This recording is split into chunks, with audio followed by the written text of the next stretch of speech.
Offer RB pain relief roll on 1 కొంటే 150, 2 కొంటే 1 ఉచితం. తలనొప్పి, వెన్నునొప్పి, మోకాల నొప్పి, కడుపుబ్బరం మరియు దోమల మందు పైపుతగా మరెన్నో సమస్యలకు ఒకే మార్గం RB pain relief oil.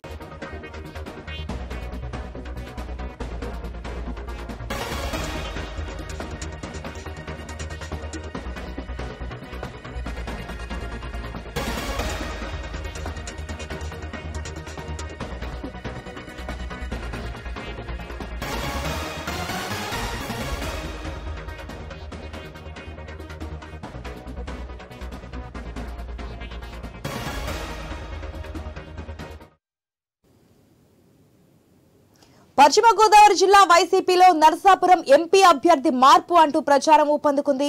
Bhimavaram MLA గ్రంథి శ్రీనివాస్ ను నరసాపురం పార్లమెంటుకు పంపాలని వైసీపీ యోచిస్తోంది. గత ఎన్నికల్లో పవన్ కళ్యాణ్ పై గెలిచిన చరిష్మాను పార్టీ కోసం వాడుకునేలా ప్లాన్ చేస్తుంది. నరసాపురం పార్లమెంట్ నుండి పోటీ చేయించి జిల్లాలో బలమైన సామాజిక వర్గం నేతను దింపేందుకు పావులు కదుపుతోంది వైసీపీ అధిష్టానం. అయితే ఇప్పటికే క్షత్రియులను పోటీకి దించేందుకు వైసీపీ విఫల యత్నం చేసింది. తాజాగా బీసీ నేత గూడూరి ఉమాబాలకు నరసాపురం పార్లమెంట్ ఇన్ఛార్జ్ బాధ్యతలు ఇచ్చింది. మహిళకు ఎంపీ అభ్యర్థి అని హామీ ఇచ్చాక మార్పు చేస్తారా అంటూ చర్చ మొదలైంది. ఇక మరోవైపు గ్రంథి శ్రీనివాస్ మాత్రం భీమవరం అసెంబ్లీని వదిలి వెళ్లేందుకు నిరాకరిస్తున్నట్లుగా సమాచారం. మళ్లీ పవన్ కళ్యాణ్ భీమవరం నుండే పోటీ చేరున్న సందర్భంలో వెనక్కు తగ్గేది లేదంటూ గ్రంథి శ్రీనివాస్ క్యాడర్ కు స్పష్టం చేసినట్లుగా టాక్ వినిపిస్తోంది. రాష్ట్రంలోనే అందరి దృష్టిని మరలుస్తున్న నరసాపురం పార్లమెంట్ స్థానాన్ని గూడూరు ఉమాబాల అనే ఒక బీసీ మహిళనైన నాకు గౌడ సెట్టిబెల్జ వర్గానికి కేటాయించినందుకు జగన్మోహన్ రెడ్డి గారికి కృతజ్ఞతలు తెలియజేసుకుంటున్నా.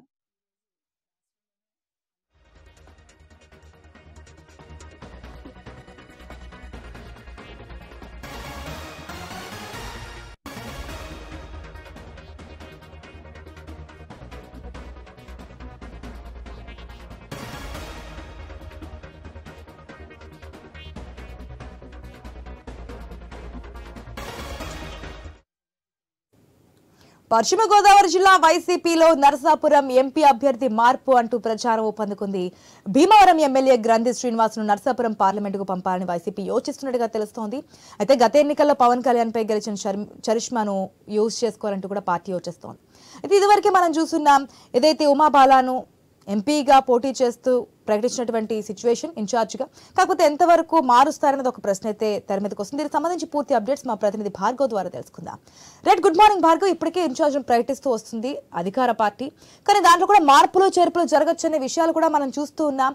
అయితే ఉమాబాలకు సంబంధించి గెలిచి రావాలి అని చెప్పి నాకు చెప్పున్నారు, నేను ఆ విధంగానే ముందుకెళ్తున్నానని చెప్పి ఉమాబాల ఐ న్యూస్ తో కూడా మాట్లాడినటువంటి పరిస్థితి మనకి తెలుసు. మరి ఇప్పుడు మార్చే అవకాశం ఎంతవరకు ఉంది? గ్రంథి శ్రీనివాస్ వచ్చి పోటీ చేసే అవకాశాలు ఎంతవరకు ఉన్నాయనుకోవచ్చు నరసాపురం నుంచి? గుడ్ మార్నింగ్ ఆశ. ప్రస్తుతం నరసాపురం పార్లమెంట్ లో అటు ప్రతిపక్షంలో అధికార పార్టీలో రెండు పార్టీల్లో కూడా ఎంపీ అభ్యర్థి ఎవరనేది ఖరారు కాకపోవడం అనేక మంది పేర్లు తెర మీదకు వచ్చేందుకైతే ప్రధాన కారణంగా కూడా నిలుస్తుంది. ఇప్పటికే అటు ప్రతిపక్ష పాలనలో రఘురామకృష్ణరాజు పోటీ చేస్తారని ముందు నుంచి చెప్తున్నప్పటికీ తాజాగా పాకా సత్యనారాయణ పేరు అలాగే వర్మ పేరు కూడా వినిపించాయి.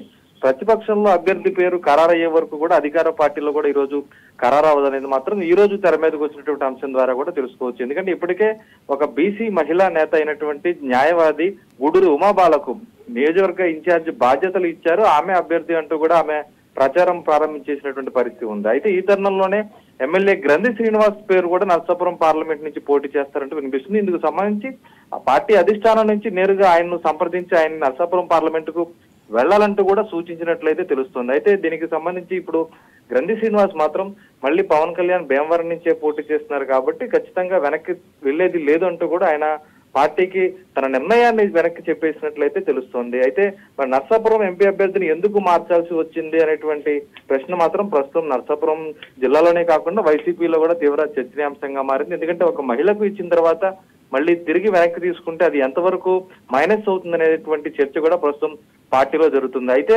నరసాపురం పార్లమెంట్ జిల్లా మొత్తం కూడా అటు క్షత్రియుల ప్రభావం ఉండడం, ఓటర్ల సంఖ్యగా చూసుకుంటే గనక పెద్ద ఎత్తున కాపు సామాజిక వర్గ ఓటర్లు ఉండడంతో కాపు నేతను అందులోనూ గత ఎన్నికల్లో పవన్ కళ్యాణ్ పై పోటీ చేసి గెలుపొందినటువంటి ఒక చరిష్మా ఉన్నటువంటి నాయకుడైనటువంటి గ్రంథి శ్రీనివాస్ ను గనక బరిలోకి దింపితే రాష్ట్ర మొత్తం పార్లమెంటరీ జిల్లా వ్యాప్తంగా కూడా ఆ ఎమ్మెల్యేలకు కూడా ఒక బలమైనటువంటి సామాజిక వర్గం నుంచి ఒక మద్దతు ఉంటుందనేటువంటి ఆలోచనలో వైసీపీ అధిష్టానం ఈ విధంగా ఆలోచిస్తున్నట్లయితే తెలుస్తోంది. ఈ మేరకు దానికి గ్రంథి శ్రీనివాస్ నిరాకరించినప్పటికీ అధిష్టానం దానికి ఓకే చెప్తుందా, లేదంటే ఖచ్చితంగా వెళ్లాల్సిందే అంటూ చెప్పి గూడూరు ఉమాబాలను భీమవరం నుంచి లేదా ఆచంట నుంచి పోటీ చేసేందుకు వస్తున్నటువంటి ప్రచారం నేపథ్యంలో అందుకు తగ్గట్టుగా అధిష్టానం మార్పులు చేస్తుందనేది మాత్రం తెలియాల్సి ఉంది ఆశ.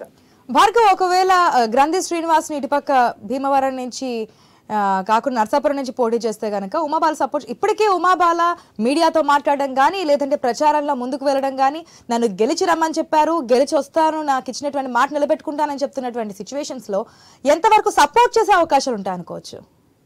అయితే గూడూరు ఉమాబాల గతంలో భీమవరం మున్సిపాలిటీ ఉన్నారు, భీమవరం చెందినటువంటి మహిళ కావడం, అయితే ఒక్కసారిగా నర్సాపురం పార్లమెంటరీకి సంబంధించినటువంటి అభ్యర్థిత్వాన్ని ఇవ్వడంతో జిల్లాలో ఉన్నటువంటి ఎమ్మెల్యేలందరి నుంచి అధిష్టానానికి పెద్ద ఎత్తున వ్యతిరేకత వెళ్ళినట్లయితే తెలుస్తుంది. సాక్షాత్తు ఆమె సామాజిక వర్గానికి చెందినటువంటి వైసీపీ నాయకులు కూడా పార్టీ అధిష్టానానికి తమ సామాజిక వర్గంలో ఇంకా బలమైన నేతలు ఉన్నారు, అలాగే మరింత బలం చేకూర్చే విధంగా ఎమ్మెల్యేలకు అభ్యర్థి కేటాయింపు ఉండాలి, కానీ అభ్యర్థులకు ఏమాత్రం బలం లేకుండా ఇటువంటి అభ్యర్థులను కేటాయిస్తే పార్లమెంట్ లో వైసీపీ ఏ విధంగా బలంగా నిలబడుతుందనేటువంటి ఒక వాదన వైసీపీ ఎమ్మెల్యేల నుంచి అధిష్టానానికి వెళ్ళింది. ఈ తరుణంలోనే అధిష్టానం మార్పు చేసేందుకు ప్రయత్నాలు చేసేందుకు ఈ రోజు గ్రంథి శ్రీనివాస్ పేరును తెర మీదకు తీసుకొచ్చినట్లయితే తెలుస్తోంది. Right Bhargav, thanks for the update.